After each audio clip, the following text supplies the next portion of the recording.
কিন্তু এই মুহূর্তে আমার কাছে এই সলিউশনটা আপনাদের কাছে আই এম সেইং আমরা ইন্ডিয়া ম্যাচটা দেখি ইন্ডিয়া ম্যাচ দেখার পরে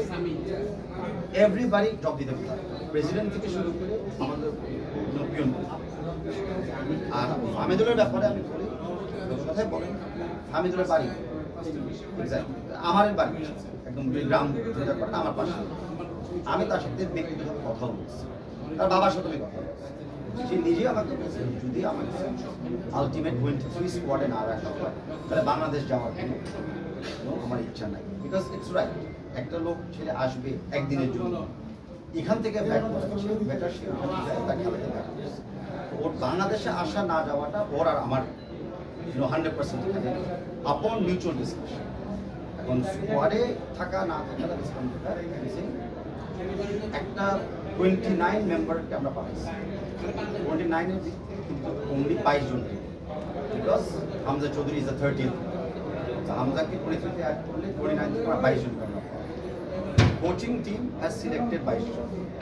sitting in South India based on injury based on discipline, based on performance, and based on ইন্ডিয়াকে যেভাবে আমরা অ্যানালাইজ করে দেখছি ইন্ডিয়ার ম্যাচ ইন্ডিয়ার খেলা ওইটা এগেনস্ট আমাদের যে ট্যাকটিক্যাল ডিসিশনগুলো আমরা তৈরি করছি সেই ট্যাকটিক্যালি কারা কারা অ্যাবজর্ভ সেটার ভিত্তিতে অনেক প্লেয়ার পান কিছু প্লেয়ার উপরে আমাদের decision it is how the decision ডিসিশনকে ভুল হতে পারে maybe we will look into it ম্যাচের পরে ডিসিশন কি বায়াসড হয়েছে না maybe we look into it ম্যাচের আর লাস্ট কমেন্ট আপনারা বলছেন যে ভালোভাবে আমি উত্তর দিতে চাচ্ছি না কোন একটা ক্লাবের সবাই আমার বাট আমি ইস্যুটাকে আমলে নিলাম কমেন্ট করলাম অ্যান্ড যেখানে যেখানে দেখা আমি ব্যক্তিগতভাবে দেখবো আর আপনারা যে প্রাইভেটলি আমাকে ইস্যু শেয়ার করতে চান কোনো ক্লাবের ব্যাপারে বা কোনো প্লেয়ারের ব্যাপারে বা কোনো কোচের ব্যাপারে আমি 100% সাথে প্রাইভেট যে মুহূর্তে আমি সবার গার্জিয়ান আমার জন্য কোনো রকমের নেগেটিভ কমেন্ট করা